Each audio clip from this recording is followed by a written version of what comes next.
Hello, welcome back. कैसे हैं आप लोग? उम्मीद है आप अच्छे से होंगे। हम लोग पढ़ रहे थे permutation and combination. Permutation and combination के लेक्चर नंबर 1 और 2 में हम लोग पढ़े थे सिर्फ फैक्टोरियल नोटेशन के बारे में। हम लोग वहाँ पर फैक्टोरियल नोटेशन से रिलेटेड क्वेश्चन भी बनाए थे। ये तीसरा लेक्चर है इस चैप्टर का। आज हम लोग इस चैप्टर का सबसे इम्पोर्टेंट और सबसे खूबसूरत कॉन्सेप्ट पढ़ेंगे, जिसका नाम है फंडामेंटल प्रिंसिपल ऑफ काउंटिंग। क्या है? Fundamental principle of counting. अगर आप गिनती पहले से जानते हैं तो इस कॉन्सेप्ट को पढ़ने के बाद आपकी गलतफहमी जरूर दूर हो जाएगी। तो आइए हम लोग समझते हैं फंडामेंटल प्रिंसिपल ऑफ काउंटिंग क्या है।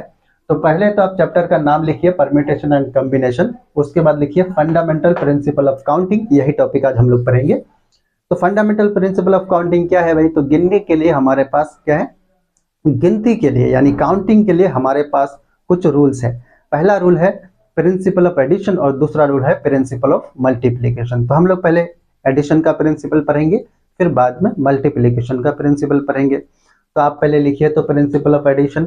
आइए हम लोग समझते हैं। पहले मैं आपको कॉन्सेप्ट बताऊंगा, तो आप थोड़ा पेशेंस रखिएगा, उसके बाद मैं एग्जाम्पल दूंगा तो क्लियर हो जाएगा। ठीक है? तो आप ध्यान से देखिए। मान लो कि तुम्हारे पास एक कोई काम है W1, इसको मान लो कि तुम M तरीके से कर सकते हो। दूसरा काम है W2, इसको मान लो कि तुम N तरीके से कर सकते हो। ठीक है? अच्छा, कोई काम है W जिसको तुम X तरीके से कर सकते हो। ठीक है? तीन वर्क है। W1 को M तरीके से कर सकते हैं, W2 को कितने तरीके से आप कर सकते हो? N तरीके से। W एक काम है जिसको X तरीके से कर सकते हो। ठीक है? अब ध्यान से सुनना। अगर ये W वर्क तभी कंप्लीट होगा जब W1 और W2 में से कोई एक कंप्लीट हो जाए। क्या बोला मैं? बहुत इंपॉर्टेंट बात बोला कि W एक ऐसा काम है जो W1 या W2 में से कोई भी एक कंप्लीट हो जाए तो ये अपने आप कंप्लीट हो जाएगा। तब इस W को हम कितने तरीके से कर पाएंगे? M प्लस N तरीके से, यानी कि X बराबर M प्लस क्या होगा? M प्लस N होगा। इसी को हम लोग बोलते हैं प्रिंसिपल ऑफ एडिशन। तो प्रिंसिपल ऑफ एडिशन क्या है? कोई बोलेगा तो हम कहेंगे W1 को M तरीके से कर सकते हैं, W2 को N तरीके से कर सकते हैं, W को X तरीके से कर सकते हैं। W तभी कंप्लीट होगा जब W1 और W2 में से कोई एक कंप्लीट हो जाए, यानी कि W W1 और W2 पर डिपेंड करेगा। तब बोल रहा है कि इस W को हम कितने तरीके से कर सकते हैं? M प्लस N तरीके से, यानी कि X बराबर M प्लस N होगा। समझ में आ रही बात? इसी को बोलते हैं प्रिंसिपल ऑफ एडिशन। मुझे पता है आपको समझ में बिल्कुल नहीं आया होगा, मैं एग्जाम्पल दूंगा तो आपको समझ में आ जाएगा प्रैक्टिकल लाइफ से। अभी आप इस बात को, थ्योरी को आप समझो, फिर एग्जाम्पल देंगे तो ये थ्योरी क्लियर हो जाएगी। ठीक है? तो पहले मैं आपको लिख देता हूँ प्रिंसिपल ऑफ एडिशन क्या है। तो देखो, late W1 and W2 be two works that can be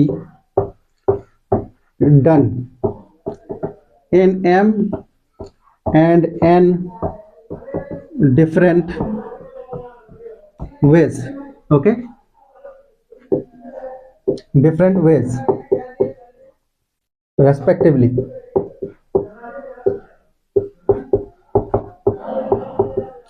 Let W be a work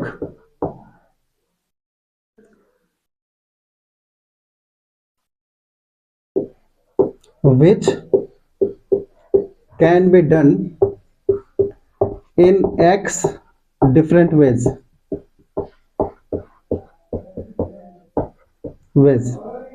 Okay.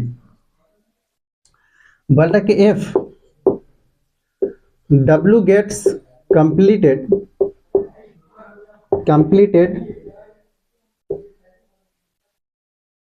बोला कि W gets completed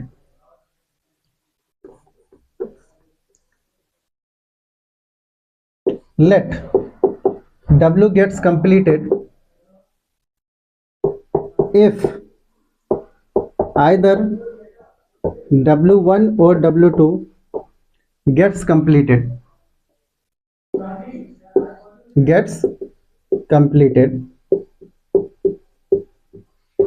then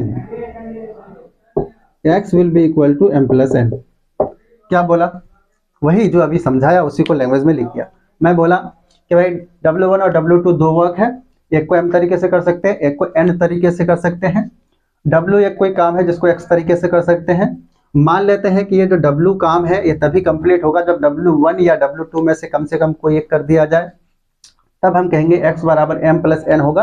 यानी इस w काम को हम कितने तरीके से कर सकते हैं, m प्लस n तरीके से कर सकते हैं। This is called the principle of addition. मुझे पता है नहीं समझ में आया, मैं एग्जांपल देता हूँ, समझ में आ जाएगा। चलो एग्जांपल लो भाई।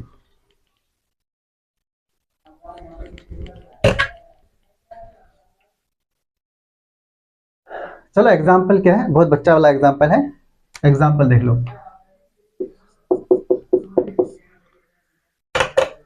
देखो एग्जाम्पल क्या है कि अगर मान लो कि तुम्हारे पास बड़ा सा हॉल है, ठीक है, बड़ा सा हॉल है। इस हॉल के अंदर में तुम हो, इस हॉल में तीन गेट लेफ्ट साइड में है और 4 गेट राइट साइड में, 1 2 3 4, ठीक है। लेफ्ट साइड में कितने दरवाजे हैं, ये लेफ्ट साइड है, इधर राइट साइड है। लेफ्ट में 3 दरवाजा है और राइट साइड में 4 दरवाजा है। आपका काम है इस रूम से बाहर निकलना, गेटिंग आउट, ओके। तो बोल रहा है कि आप कितने तरीके से इस रूम से बाहर निकल सकते हो। सवाल समझ में आया। एक बड़ा सा रूम है, उसमें लेफ्ट साइड में 3 गेट है, राइट साइड में 4 गेट है। आपको इस रूम से बाहर निकलना है, तो आप कितने तरीके से निकल सकते हो, कितने तरीके से निकल सकते हो। तो ध्यान से देखो, अगर मान लो कि W एक काम है, W हम मान लेते हैं getting out, getting out from the room, okay. हमने कहा इस रूम से बाहर निकलने के काम को अगर हम W कह रहे हैं और W1 हम कह रहे हैं getting out from the right, okay, right side. और W2 हम कह रहे हैं गेटिंग आउट फ्रॉम लेफ्ट, ठीक है। मैंने क्या कहा कि इस रूम से बाहर निकलने के काम को हमने W1 कहा, राइट साइड से बाहर निकलने को के काम को हमने W1 कहा, लेफ्ट साइड से बाहर निकलने के काम को हमने W2 कहा। तो आप ध्यान से समझो, ये W कंप्लीट हो जाएगा जब W1 या W2 में से कोई भी एक कर दिया जाए। तुम्हारा मिशन है इस रूम से बाहर निकलना, चाहे तुम लेफ्ट साइड से निकलो या राइट साइड से निकलो, तुम आखिर तो निकल ही जाओगे। तो अगर इस रूम से बाहर निकलने को हम W काम कह रहे हैं और लेफ्ट से निकलने को W1 कह रहे हैं, मतलब राइट से निकलने को W1 कह रहे हैं, लेफ्ट से निकलने को W2 कह रहे हैं, तो W1 या W2 में से कोई भी एक काम अगर कंप्लीट हो जाए तो मेन वर्क जो हमारा है इस रूम से बाहर निकलने का वो कंप्लीट हो जाएगा, है ना। तो हम क्या कहेंगे कि अगर W क्या है, W को अगर हम X तरीके से कर सकते हैं, W1 को M तरीके से कर सकते हैं और W2 को N तरीके से कर सकते हैं, तो X बराबर M प्लस N होगा। अब देखो तो M कितना है भाई, M का मतलब getting out from the right.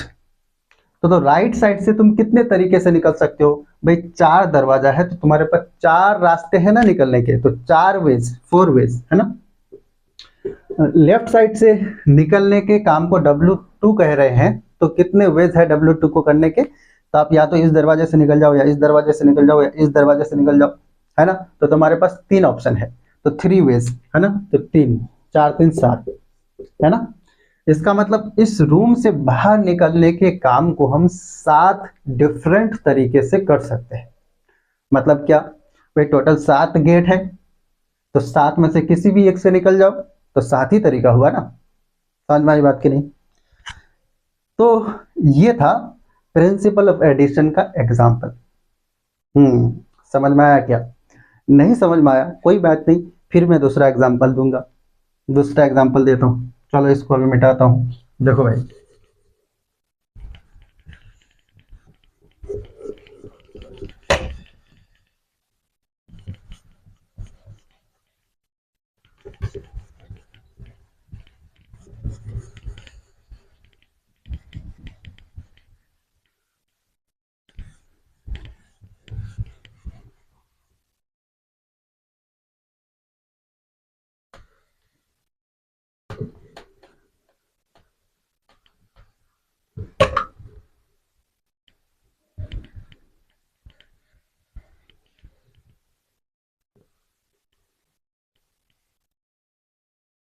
दूसरा एग्जांपल देखो, मान लो कि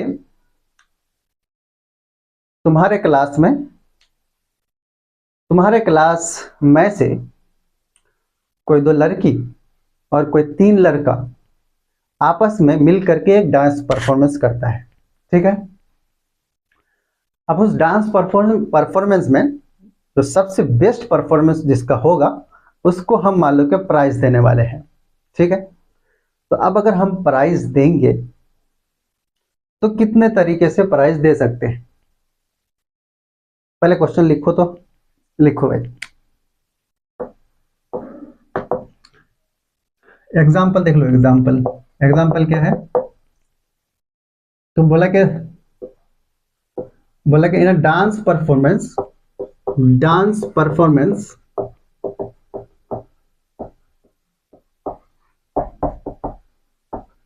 there are 2 girls and 3 boys, 3 boys, ठीक है।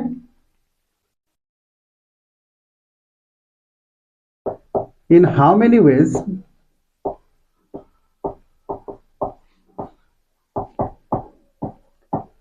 a prize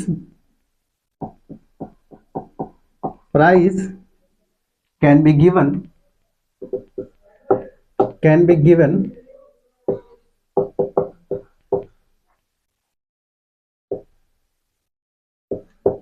to anyone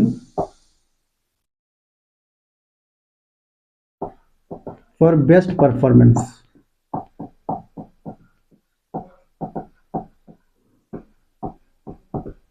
देखो सवाल क्या है, बोला कि एक डांस परफॉर्मेंस था जिसमें 2 लड़कियां थी और 3 लड़के थे, पांचों मिलकर के डांस कर रहे थे एक ही स्टेज पर। अब डांस खत्म होने के बाद हम चाहते हैं कि जो सबसे बेस्ट परफॉर्मेंस जिसका था उसको एक प्राइज दे दिया जाए, ठीक है। तो अब अगर प्राइज दिया जाए तो बोला कि कितने तरीके से आप प्राइज दे सकते हैं। तो तुम जरा सोचो कि 2 लड़कियां हैं, 3 लड़के हैं, तो तुम्हारे पास कितने ऑप्शन है, 5 ऑप्शन हुए ना। तो 5 में से किसी एक को दे दो, तो प्राइज देने के तुम्हारे पास टोटल 5 वेज हैं। इसी बात को थोड़ा हम प्रिंसिपल ऑफ एडिशन के अगर हम फॉर्म में सोचेंगे तो कैसे सोचेंगे, देखो ऐसे देखो, हम क्या कहेंगे, तो मान लो कि हम मान लेते हैं W1, लेट W1, ठीक है। W1 is the work of giving prize to a girl, ठीक है। किसी लड़की को प्राइज देने के काम को हम W1 कह रहे हैं, ठीक है। और W2 एक काम है giving prize to a boy, ठीक है। किसी लड़के को प्राइज देने के काम को हम W2 कह रहे हैं, ठीक है। और W मान लो कि एक काम है गिविंग प्राइज टू एनीवन, ठीक है। W एक काम है उन 5 में से किसी एक को प्राइज देने के काम को हम W कह रहे हैं। तब ध्यान से देखोगे तो तुमको क्या पता चलेगा कि जो मेन वर्क है W यानी प्राइज देने के काम, ये कंप्लीट हो जाएगा जब W1 या W2 में से कोई एक कंप्लीट हो जाए, है ना। मेन काम है W प्राइज देने का, W1 काम है लड़की को प्राइज देने का, W2 काम है लड़के को प्राइज देने का। तो किसी लड़की या किसी लड़के में से किसी भी एक को अगर प्राइज दे दिया जाए तो हमारा जो मेन काम है W यानी प्राइज देने का काम वो कंप्लीट हो जाएगा, है ना। तो हम क्या कहेंगे कि जो W है ये कंप्लीट हो जाएगा जब W1 या W2 में से कोई एक कंप्लीट हो जाए। या तो हम लड़की को प्राइज दे दें या लड़का को प्राइज दे दें, किसी भी एक को दे देंगे तो हमारा मेन काम प्राइज देने का काम कंप्लीट हो जाएगा। तो W को अगर हम X तरीके से कर सकते हैं और W1 को M तरीके से कर सकते हैं, W2 को N तरीके से कर सकते हैं, तो X बराबर M प्लस N होगा। तो देखो तो भाई ये कितना है, हाँ तो कितनी लड़कियां हैं, तो m is the number of ways in which a girl can be given a prize. Okay, तो इसका मतलब एक लड़की को कितने तरीके से प्राइज दे सकते हो भाई? दो लड़की है तो या तो फर्स्ट गर्ल को दे दो या सेकेंड गर्ल को दे दो, तो पहली लड़की को दे दो या दूसरी लड़की को दे दो। तो लड़की को आप दो तरीके से प्राइज दे सकते हैं। लड़के को प्राइज देने के लिए कितने वेज है? तो भाई तीन लड़के हैं टोटल, तो तीन में से किसी एक को दे दो, पहला दूसरा तीसरा, तो तीन ऑप्शन है, तो लड़के को हम तीन तरीके से प्राइज दे सकते हैं। तो ये तीन हो गया टोटल पांच, देखो 5 वेज। तो हम प्राइस टोटल 5 तरीके से दे सकते हैं। और ये बात सही है, 5 लोग हैं टोटल, किसी एक को प्राइस देना है तो उनमें से किसी भी एक को आप प्राइस दे दो।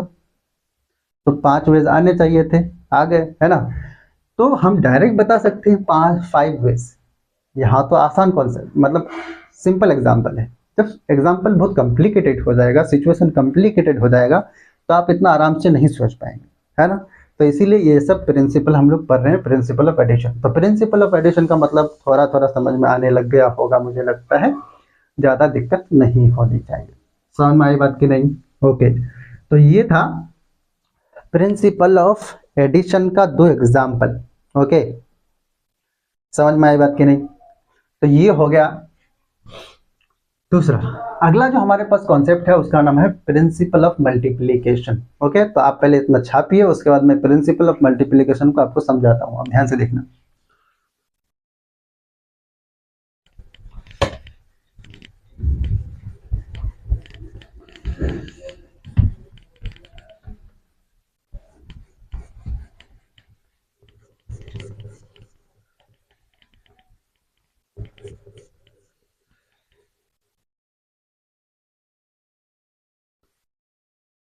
तो प्रिंसिपल ऑफ मल्टीप्लिकेशन क्या है, तो पहले मैं लिखता हूं, उसके बाद आपको समझाता हूं, ठीक है? देखो ध्यान से।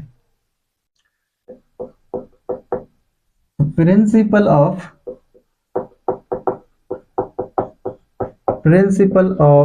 Multiplication. Okay,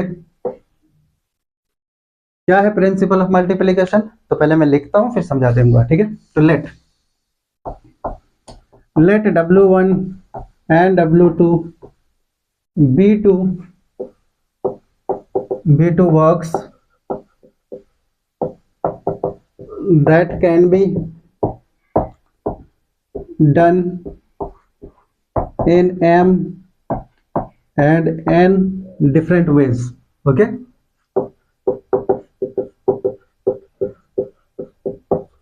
different ways, okay, respectively. बोला कि let W be a work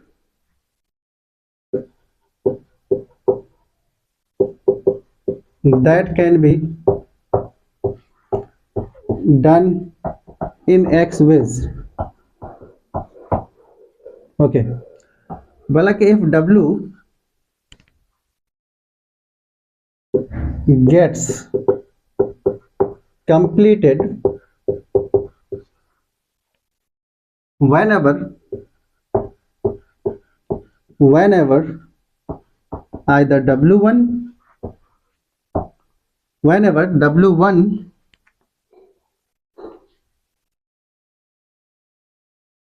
बोला कि if W gets completed whenever W1 and W2 both gets completed.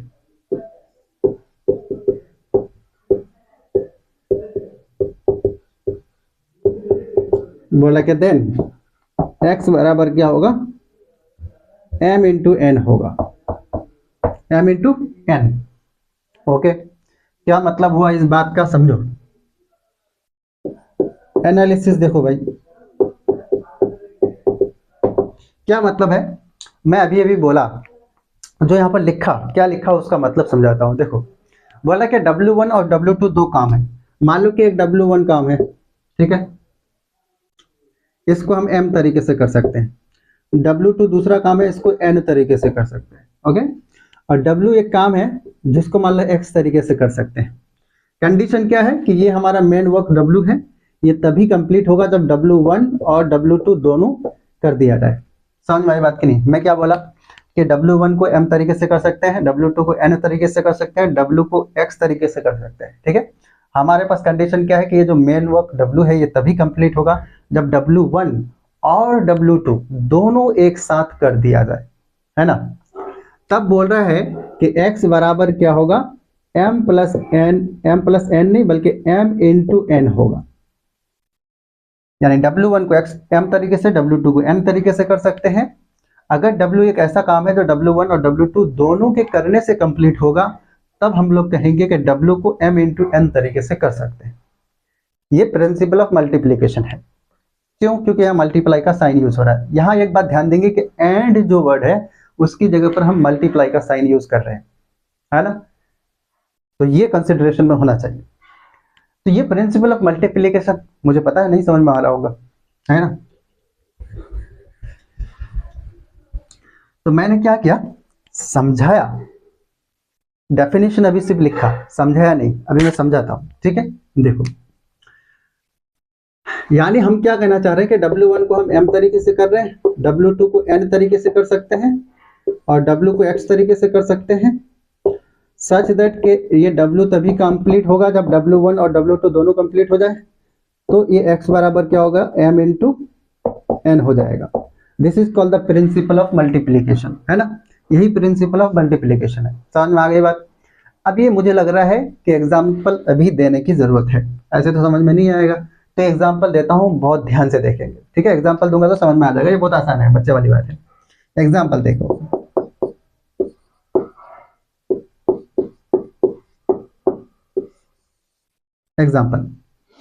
Example क्या है कि देखो, अगर मान लो कि तुम्हारे पास दो जीन्स है, तुम्हारे पास क्या है, दो जीन्स है, ठीक है, और 3 शर्ट है। तो तुम को कहीं शादी में जाना है। क्या बोला, तुम्हारे पास 2 जीन्स है, 3 शर्ट है, तुमको कहीं शादी अटेंड करनी है और तुम जीन्स और शर्ट पहन करके शादी अटेंड करने जाना चाहते हो, ठीक है। तो क्या करोगे, शादी में जाने से पहले एक जीन्स पहनोगे और एक शर्ट पहनोगे। तो सवाल ये है कि जीन्स को तुम कितने तरीके से पहन सकते हो, 2 तरीके से। तुम्हारे पास 2 कलर के जीन्स है, मान लो एक ब्लैक एक ब्लू, तो तुम 2 तरीके का स्टाइल मार सकते हो जीन्स पहन करके, ठीक है। उसके बाद शर्ट मान लो तुम्हारे पास 3 टाइप के हैं, मान लो कि सब प्लेन शर्ट है, एक तुम्हारे पास ब्लू शर्ट है, एक ब्लैक शर्ट है और एक व्हाइट शर्ट है ना। तो अब ये जो 3 शर्ट है, तो शर्ट को तुम कितने तरीके से पहन सकते हो, 3 तरीके से, क्योंकि 3 कलर के शर्ट है तो 3 तरीके से स्टाइल मार सकते हो, है ना। तो बोल रहा है कि जब तुम शादी में जाओगे तो एक जींस पहनोगे और एक शर्ट पहनोगे, तो तुम कितने तरीके से स्टाइल मार सकते हो शादी में, यानी कितने डिफरेंट टाइप के आउटफिट में तुम शादी अटेंड कर सकते हो, ये सवाल है, ठीक है। सवाल नहीं समझ में आया तो मैं लिख देता हूं। देखो, बोला कि इफ यू हैव 2 जीन्स, ठीक है, and 3 shirts,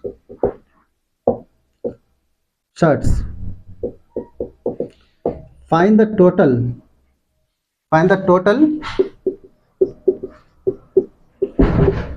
number of possible outfit so that you can attend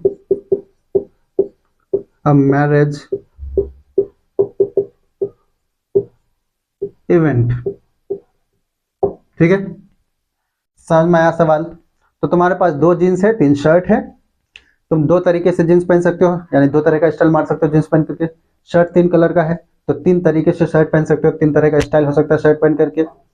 लेकिन तुम शादी में जाओगे तो सिर्फ शर्ट पहन करके तो नहीं जाओगे चड्डी में, सिंपल सी बात है। और नहीं तुम जीन्स पहन करके खाली बदन चल जाओगे शादी में, ऐसा तो करोगे नहीं। तो तुमको जीन्स भी पहनना है, शर्ट भी पहनना है, तो जीन्स और शर्ट मिला करके एक आउटफिट हुआ।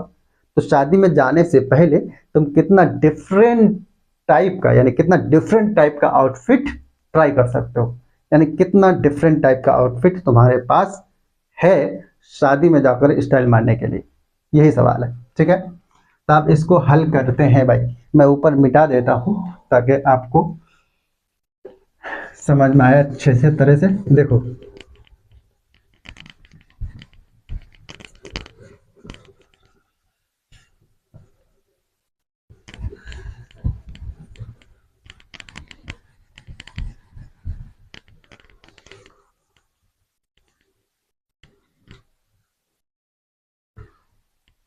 ठीक है भाई, ध्यान से देखना क्या कर रहे हो, तो ध्यान से देखना। तो भाई, तो मैं अभी भी क्या बोला, यहाँ के बाद ऊपर आ जाएंगे, ठीक है। तो मान लो कि सॉल्यूशन देखो इसका, मान लो कि W1 कह रहे हो तुम, एक ऐसा काम है ना, W1 क्या है, मान लो कि वेयरिंग जींस, ठीक है।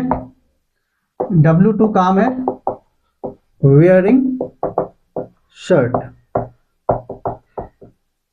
है ना। W एक काम है वेयरिंग टेकिंग एन आउटफिट, लिखो taking an outfit, taking an outfit, ठीक है। अब देखो हमने कहा कि मान लो कि भाई जींस पहनने के काम को हमने W1 कहा, शर्ट पहनने के काम को हमने W2 कहा, और W क्या है, टेकिंग एन आउटफिट। तो एक आउटफिट लेने को, यानी एक जींस प्लस एक शर्ट पहनने को हमने क्या कहा, उस काम को कहा W। तो हमारा मेन वर्क है W, यानी टेकिंग एन आउटफिट। एक आउटफिट पहनने को हम क्या कह रहे हैं, W, यानी एक जीन्स और एक शर्ट दोनों जब हम पहन लेंगे तो हमारा आउटफिट कंप्लीट होगा, ठीक है ना। ध्यान से समझो। तो अगर तुम ध्यान से देखो तो ये W जो वर्क है, मेन वर्क, ये कंप्लीट तभी होगा जब W1 और W2 दोनों कर दिया जाए। क्या दिखाई दे रहा है भाई, W एक ऐसा काम है, आउटफिट पहनने को हम W कह रहे हैं, तो आउटफिट तो तभी कंप्लीट होगा ना जब W1 और W2 दोनों कर दिया जाए, एक जींस भी पहन लिया जाए और एक शर्ट भी पहन लिया जाए, है ना। ऐसा तो नहीं कह सकते हैं कि भाई आउटफिट तुम्हारा कंप्लीट हो जाएगा जब W1 या W2 में से कोई भी एक कर दिया जाए, ऐसा तो नहीं होगा भाई। ऐसा थोड़ी कि सिर्फ शर्ट पहन लिए तो आउटफिट की हो गया, शादी में जाना है, नंगे पुंगे थोड़ी चल जाओगे, तो तुमको शर्ट और जींस दोनों पहनना है। तो जब तुम दोनों पहनने जाओगे तो W1 भी करना पड़ेगा, W2 भी करना पड़ेगा, यानी शर्ट भी, जींस भी पहननी पड़ेगी, शर्ट भी पहनना पड़ेगा। समझ में आई बात की नहीं। तो मेन वर्क तभी कंप्लीट होगा जब W1 और W2 दोनों कर दिया जाए, यानी शर्ट भी पहन लिया जाए, जींस भी पहन लिया जाए, तब तुम्हारा आउटफिट तैयार होगा। समझ में आ रही बात ना, तब तुम शादी में जाकर के स्टाइल मार सकते हो। अब कुछ लोग जो है शादी में जाने से पहले बहुत ज्यादा सज धज करके जाते हैं, कई घंटे लगाते हैं मेकअप में। अब तुम शादी में गए, पता चला वहां पर सबका खाने में ध्यान है, तुम्हारी तरफ कोई देख ही नहीं रहा, तो इतनी तैयारी का कोई फायदा ही नहीं हुआ। समझ में आ रही बात करें तो, पता चला तुम भी खा करके आ गए, इतना सज धज करके गए थे, बेकार हो गया सब। अब देखो यहाँ पर क्या है, W एक काम है, आउटफिट लेने को W कह रहे हैं, W1 जींस पहनने के काम को कह रहे हैं, W2 हम शर्ट पहनने के काम को कह रहे हैं। तो W तभी कंप्लीट होगा, यानी मेन वर्क आउटफिट तभी कंप्लीट होगा जब W1 और W2 दोनों कर दिया जाए, ठीक है, कोई दिक्कत नहीं है। तो W को हम कितने तरीके से कर सकते हैं भाई, X तरीके से, मान लो W1 को M तरीके से और W2 को N तरीके से, तो X बराबर क्या होगा, M इंटू N होगा। तो M बराबर कितना है, वियरिंग जींस, ओके। तो ये जींस पहनने, यानी जींस पहनने के लिए तुम्हारे पास कितने वेज है भाई, दो जींस है, एक ब्लैक एक ब्लू, तो दो वेज है जींस पहनने के लिए, दो। शर्ट पहनने के लिए तुम्हारे पास कितने चॉइस है, कितने वेज है, तो भाई तीन शर्ट है, तीन अलग अलग कलर के, है ना। तो एक ब्लैक, एक ब्लू, एक व्हाइट शर्ट है, तो तीन टाइप के शर्ट है। तो भाई तीन टाइप के शर्ट है, तो तुम्हारे पास W2 को तुम कितने तरीके से कर सकते हो, तीन तरीके से, यानी शर्ट तुम तीन तरीके से पहन सकते हो, सिंपल सी बात है ना। तो ये क्या हो जाएगा, ये जो मेन वर्क है उसको हम कितने तरीके से कर पाएंगे, 2 into 3 यानी कि 6 तरीके से। अब कोई बोलेगा कि भाई ये फॉर्मूला से तो समझ में आ रहा है कि हम आउटफिट कितने टाइप के पहन सकते हैं, 6 टाइप के। यानी हम हमारे पास अगर 2 जीन्स हो 3 शर्ट हो तो हम शादी में 6 तरीके का डिफरेंट स्टाइल मार सकते हैं, यानी 6 डिफरेंट टाइप का आउटफिट हम पहन सकते हैं। समझ में आ रही बात कि नहीं? तो बोल रहा है कि ये तो ठीक है भाई, ऐसे तो फॉर्मूला से पता चल रहा है 6, लेकिन थोड़ा सा प्रैक्टिकली समझो, फील नहीं आ रहा है थोड़ा सा, है ना? तो हमें थोड़ी सी फीलिंग चाहिए कि भाई ये बात कैसे तुम कर रहे हो, ऐसे मल्टीप्लाई कर दिए 6 तरीका, यानी 6 डिफरेंट आउटफिट, कैसे 6 डिफरेंट आउटफिट, थोड़ा प्रैक्टिकली करके देखते हैं, है ना? तो देखो,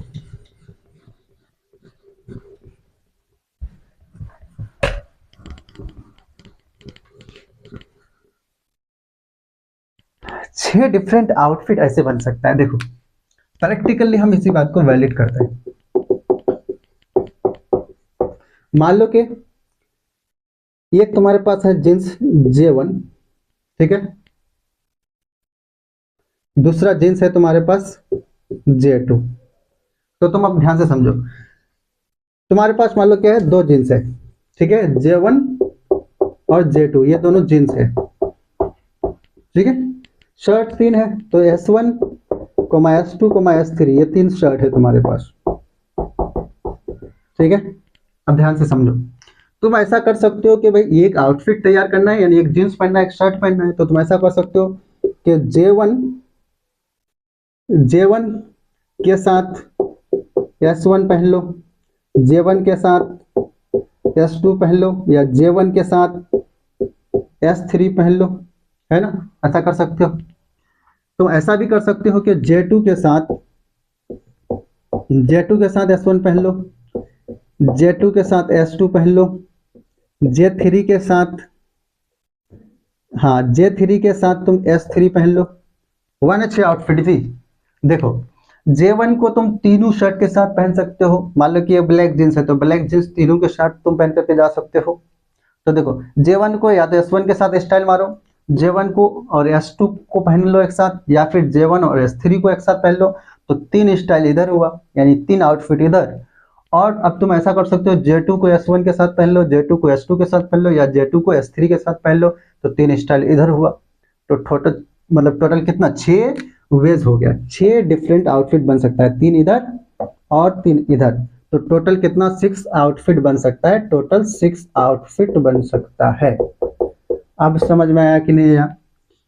तो तुम शादी में जाने से पहले जब तुम सजोगे तो आयना के सामने खड़े होकर के तुम ये 6 डिफरेंट टाइप का आउटफिट पहन करके ट्राई कर सकते हो कि मैं खूबसूरत लग रहा हूं कि नहीं लग रहा। समझ में आ रही बात कि नहीं, है ना? तो ये छोटी सी बात है, कितनी सिंपल सी बात है। तुम्हारे पास 2 जींस है 3 शर्ट है, तो तुम उन 2 जींस और 3 शर्ट को 6 तरीके से स्टाइल मार सकते हो, ठीक है। तो जींस पहनने को W1 कहा, शर्ट पहनने को W2 कहा। तो W जो मेन वर्क है आउटफिट तैयार करना, वो तभी होगा जब W1 और W2 दोनों हो जाए। तो इस तरीके से हम कहेंगे कि यहाँ पर प्रिंसिपल ऑफ मल्टीप्लीकेशन लगेगा तो 6 आएगा, प्रैक्टिकली करेंगे तब भी 6 आएगा। इसका मतलब प्रिंसिपल ऑफ मल्टीप्लीकेशन सही है। समझ में आ रही बात की नहीं? ओके, ये तो ठीक है। अब तुम लड़का हो तो एक शर्ट पहन लोगे, एक जींस पहन लोगे, चल दोगे शादी में भिखारी की तरह, है। लेकिन अगर मान लो कि कोई लड़की हुई, तो तुम जरा सोचो वो शादी में कितने तरीके से स्टाइल मार सकती है। एग्जाम्पल के लिए, हम मान लो कि एक लड़की है तो शादी में जा रही है, तो उसके पास बहुत सी चीजें होंगी, है ना? शादी में जाने के लिए क्या क्या होंगी भाई? देखो, मान लो कि उसके पास क्या है, जीन्स, मान लो कि 2 जीन्स 3 जीन्स है, ठीक है। अब मान लो कि वो टॉप पहन करके जाएगी, है ना? मान लो कि 4 टॉप है उसके पास। अब मान लो वो लिपस्टिक भी लगा करके जाएगी, तो मान लो कि वो लिपस्टिक उसके पास जो है 2 शेड का क्या है, लिपस्टिक है, ठीक है, 2 शेड का लिपस्टिक है। अच्छा, मान लो कि नेकलेस उसके पास जो है, नेकलेस नेकलेस मान लो कि 4 टाइप का है, ठीक है। अब उसके बाद मान लो कि फिर क्या है, चश्मा चश्मा जो है मान लो कि 3 चश्मा है डिफरेंट डिफरेंट। फिर उसके बाद मान लो कि उस चश्मा के अलावा और क्या है, उसके पास मान लो कि घड़ी है, वॉच है ना, वॉच मान लो कि, हाँ 5 मान लो कि वॉचेज हैं। समझ में आई बात की नहीं? अच्छा, फिर मान लो कि 2 टाइप का रिंग है ना, मान लो हाथ में पहनने वाला अंगूठी, रिंग मान लो 2 टाइप का है, ठीक है। फिर मान लो हेयर कलर, हेयर कलर मान लो कि उसके पास कितना है, हेयर कलर मान लो कि 3 टाइप का है, ठीक है। अच्छा, उसके बाद मान लो परफ्यूम ले लेते हैं, परफ्यूम भी ले ही लेते हैं।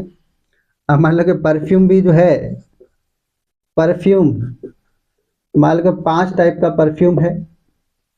इतना सारा कुछ लड़की के पास है। अब वो शादी में जाएगी तो ये सब सज, जब वो सज मतलब सज धजने के लिए ये सब कुछ यूज करेगी। अब जरा सोचो वो कितने तरीके से स्टाइल मार सकता है। तुम्हारे पास सिर्फ 2 जीन्स है, 3 शर्ट है, ठीक है, तुम कितने तरीके से स्टाइल मार सकते हो? टोटल 6 तरीके से स्टाइल मार सकते हो। अब वो लड़की जो शादी में जा रही है उसके पास हेयर कलर 3 टाइप का है, जींस 3 टाइप का है, टॉप 4 टाइप का, लिपस्टिक 2 टाइप की है, नेकलेस है, चश्मा है, वॉच है, रिंग है, और उसके बाद ये परफ्यूम है। इतना सारा कुछ है। अब वो कितने तरीके से शादी में मतलब जा सकती है, यानी कितना डिफरेंट टाइप का आउटफिट और मेकअप करके वो शादी में जा सकती है। तो according to the principle of multiplication क्या होना चाहिए भाई? तो प्रिंसिपल ऑफ मल्टीप्लिकेशन से क्या हो जाना चाहिए? तो नंबर ऑफ वेज कितना हो जाएगा भाई? Number of ways of makeup, यानी वो कितने तरीके, ये सब कुछ अगर उसके पास है तो शादी में जाने से पहले वो मेकअप करेगी। टोटल कितना टाइप का वो स्टाइल कर सकती है, यानी कितना टाइप का वो मेकअप कर सकती है ना। तो वो क्या होगा, सबको मल्टीप्लाई करना पड़ेगा। तो ये क्या हो जाएगा भाई? ये हो जाएगा, सबको मल्टीप्लाई करते करते चल जाओ। क्या क्या मल्टीप्लाई करोगे? तो यहाँ तुम बोलोगे 3 × 3 × 4, 3 × 4 × 2 × 4 × 3, है ना, × 3 × 4 × 3 × 5 × 2 × 5, 5 × 2 × 5। समझ में आ रही बात की नहीं? इन सभी को क्या करना पड़ेगा? मल्टीप्लाई करना पड़ेगा। और ये सब मल्टीप्लाई करने के बाद जितना आएगा इतना number of ways of makeup हो जाएगा। यानी इतना, ये सबको मल्टीप्लाई करो कितना बड़ा नंबर आएगा, इतना नंबर ऑफ वेज होगा मेकअप करने के। और इतना डिफरेंट तरीके से वो सज धज करके शादी में जा सकती है। अब उस बेचारे को पता भी नहीं होगा कि इतना सारा तरीका होगा, क्योंकि उसको परमिटेशन कॉम्बिनेशन नहीं पता, है ना। तो समझ में आई बात की नहीं? तो हमारे पास प्रिंसिपल ऑफ मल्टीप्लिकेशन का मतलब है अभी, मतलब समझ में आ गया है ना। तो नहीं है भी आया होगा तो एक और एग्जांपल दूंगा, समझ में आ जाएगा। ध्यान से समझो।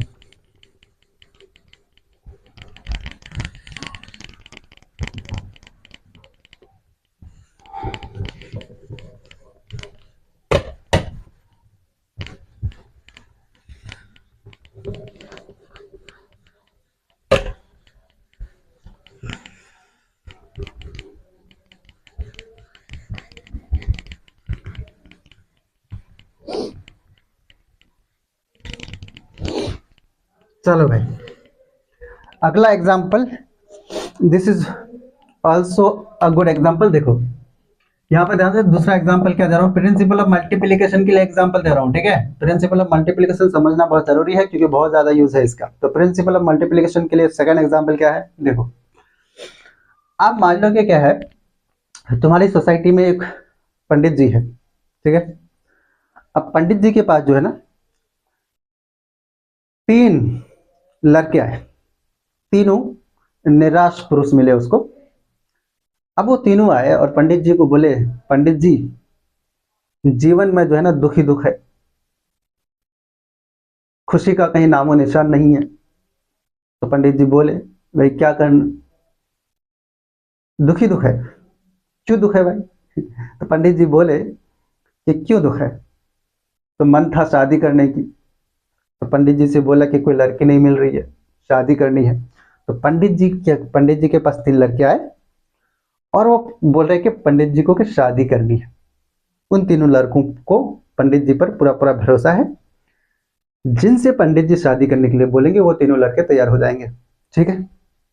फिर उसी तरह से दो लड़की आई, उनको भी शादी करने का मन है। पंडित जी से बोले कि पंडित जी शादी करनी है। तो पंडित जी के पास तीन लड़के आए, दो लड़कियां आई, है ना। तो पंडित जी जब उन लोगों की शादी कराना चाहेंगे तो पंडित जी सोचे कि भाई इन्हीं लोगों को अपने आपस में शादी करा देते हैं। तब जरा सोचो, शादी कराने के लिए एक लड़का सेलेक्ट करना पड़ेगा, एक लड़की सेलेक्ट करनी पड़ेगी, है ना। लड़का को सेलेक्ट करने के काम को अगर हम W1 कह रहे हैं, लड़की को सेलेक्ट करने के काम को W2 कह रहे हैं, तो जो मेन वर्क है शादी कराना, उसको अगर हम W कह रहे हैं, तो W तभी कंप्लीट होगा जब W1 और W2 दोनों कंप्लीट हो जाए, मतलब एक लड़का भी सेलेक्ट हो जाए और एक लड़की भी सेलेक्ट हो जाए। तो सवाल ये है कि पंडित जी कितने तरीके से उन लोगों की कुंडली मिला सकते हैं, यानी कितने तरीके के कपल के बारे में सोच सकते हैं, कितना डिफरेंट टाइप का कपल बना सकते हैं। ठीक है, यानी कितना डिफरेंट टाइप का कॉम्बिनेशन बना सकता है एक लड़का और एक लड़की का। तो मैं क्वेश्चन लिख देता हूँ, समझ में आ जाएगा। चलो देखो, बोला कि इन हाउ मेनी वेज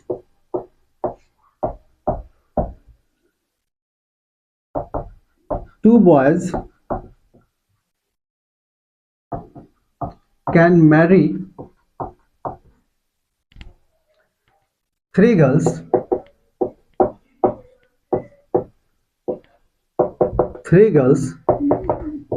बोला कि if no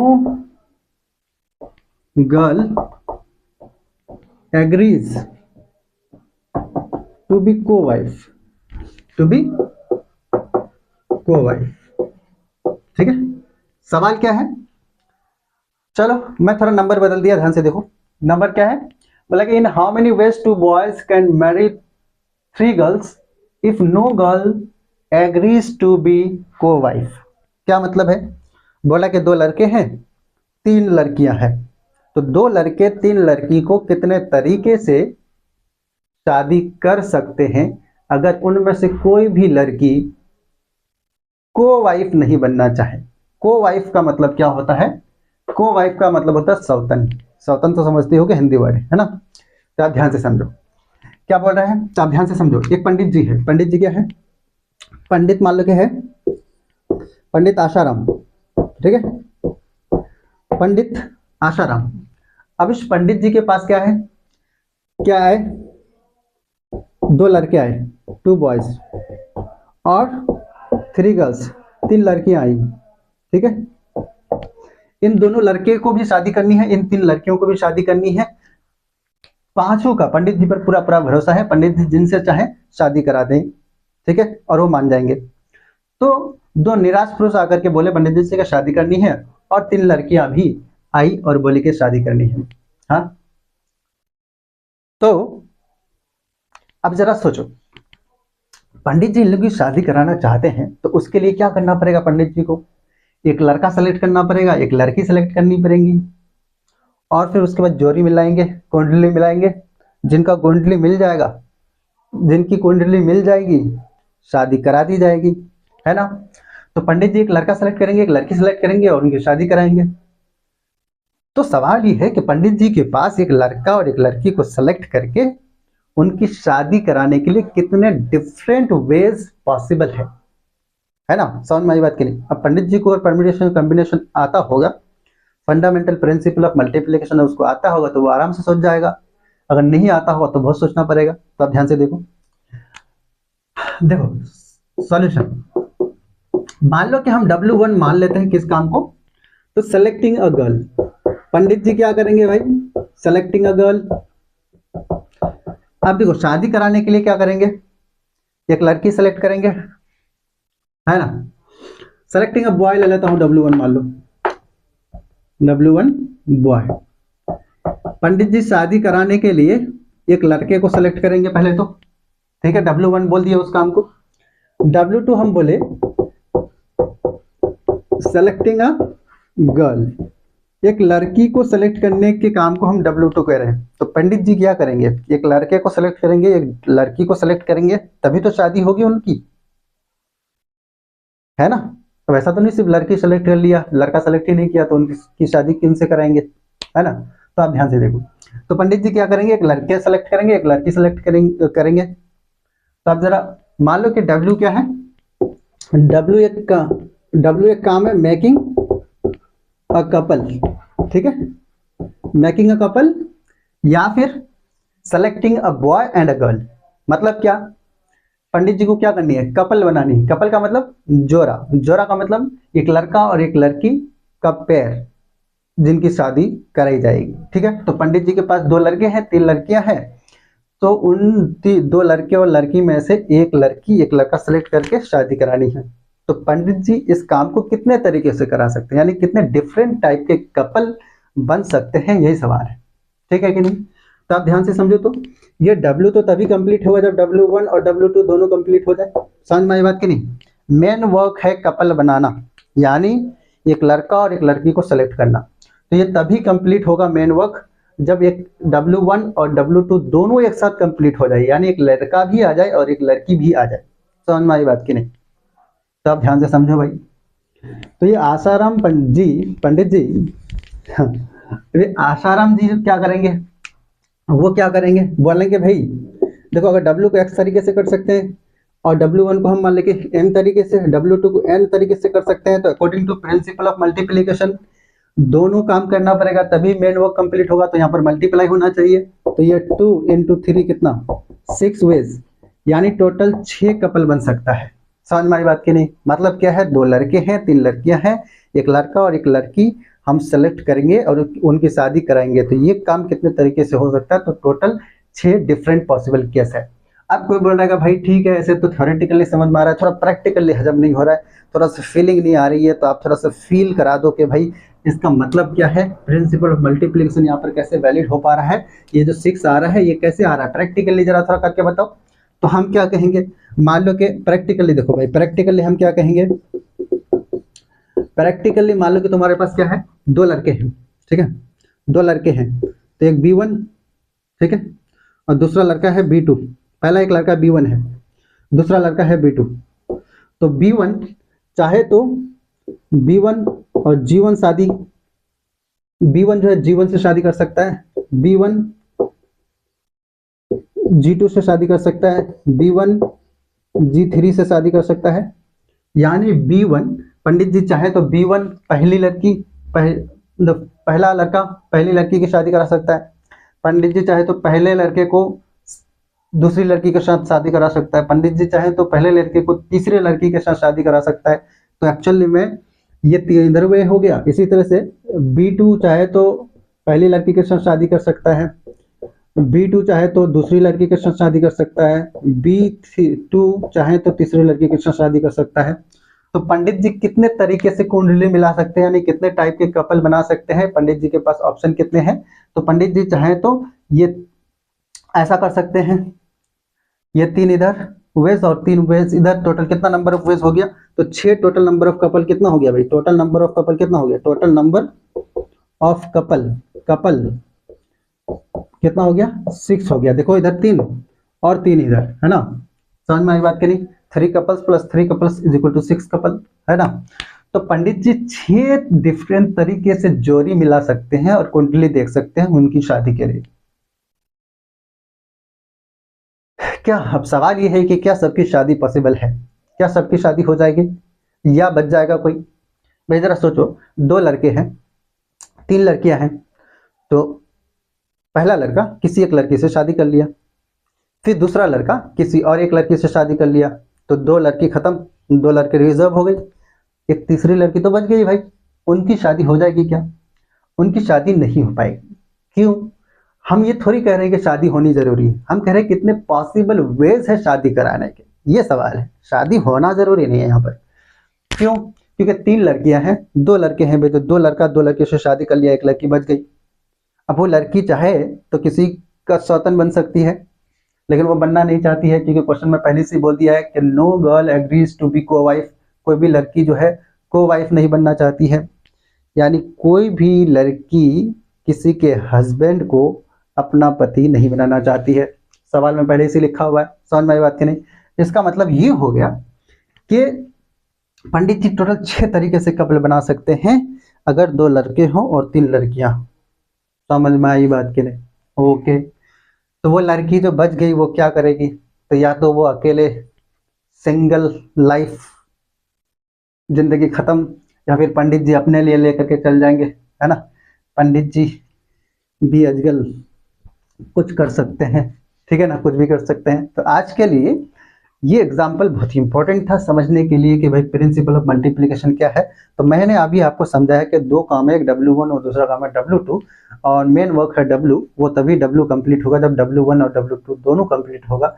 जैसे कि इस एग्जाम्पल में आप एक लड़की और एक लड़का दोनों को सेलेक्ट करेंगे तभी आपका काम कंप्लीट होगा। तब बोल रहा है कि जो मेन वर्क है W उसको हम कितने तरीके से कर सकते हैं, M × N तरीके से, अगर W1 को M तरीके से और W2 को N तरीके से कर सकते हैं तब, है ना। तो ये था प्रिंसिपल ऑफ मल्टीप्लिकेशन के लिए दूसरा एग्जाम्पल, है ना, दूसरा एग्जाम्पल था। एक लास्ट एग्जाम्पल ले लो प्रिंसिपल ऑफ मल्टीप्लिकेशन के लिए, उसके बाद हम छोड़ देंगे। तो ध्यान से देखो।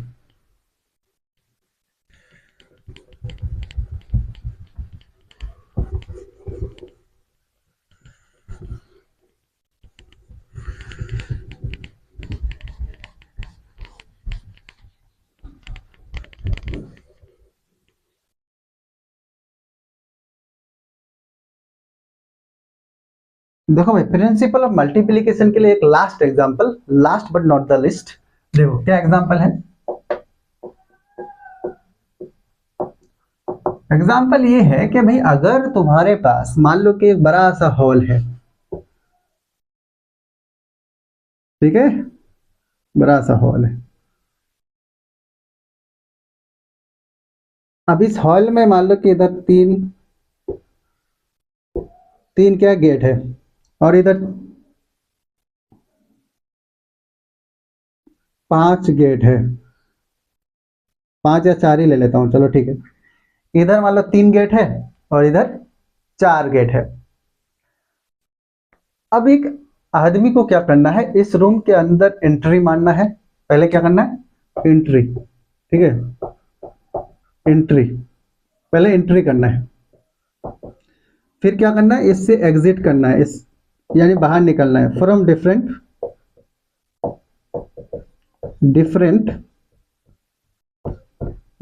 गेट। क्या बोला कि एक रूम है, इसमें लेफ्ट साइड में 3 गेट है, राइट साइड में 4 गेट है।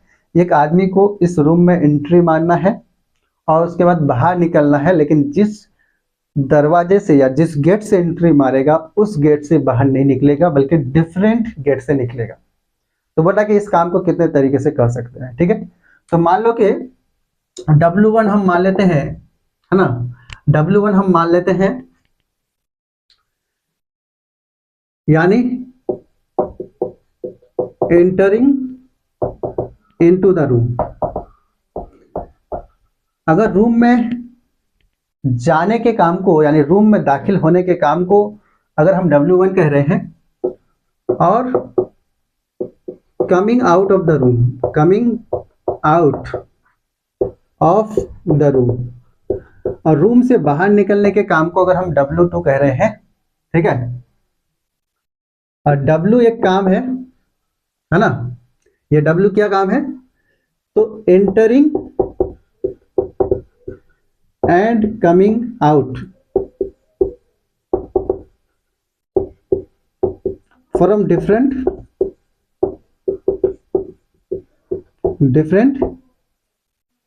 डोर।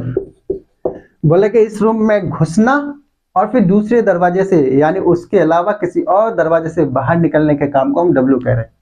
तो ये W तभी कंप्लीट होगा ना भाई जब W1 और W2 दोनों कंप्लीट हो जाए, है ना।